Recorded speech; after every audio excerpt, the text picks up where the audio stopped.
আমি কপালপুরা প্রবাসী মেয়ে, যে 1 বছরের সন্তান রেখে এই প্রবাসে পাড়ি দিছি শুধু এই টেকার কারণে।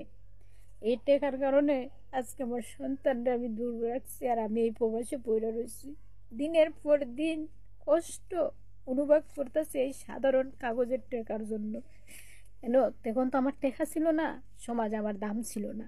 তখন আমার সন্তানের জন্য একটা দুধের টেকার জন্য, একটা বোতলের জন্য 10টা টাকা ওর কাছে হাওলাত পাই নাই। তখন আত্মীয় স্বজনের কাছ থেকেও একটু ভালোবাসার সোয়াগে আদর পাই নাই। আজকে আমি সেই মেয়ে, দিনের পর দিন পরিশ্রম খাইটা কষ্ট করিয়া টাকা হাতাইতেছি, কিন্তু সন্তানের ভালোবাসা অনুভব করতে পারতাছি না। আরে তোমরা কি জানো এই টেকার জন্য কতটুকু কষ্ট করতেছি?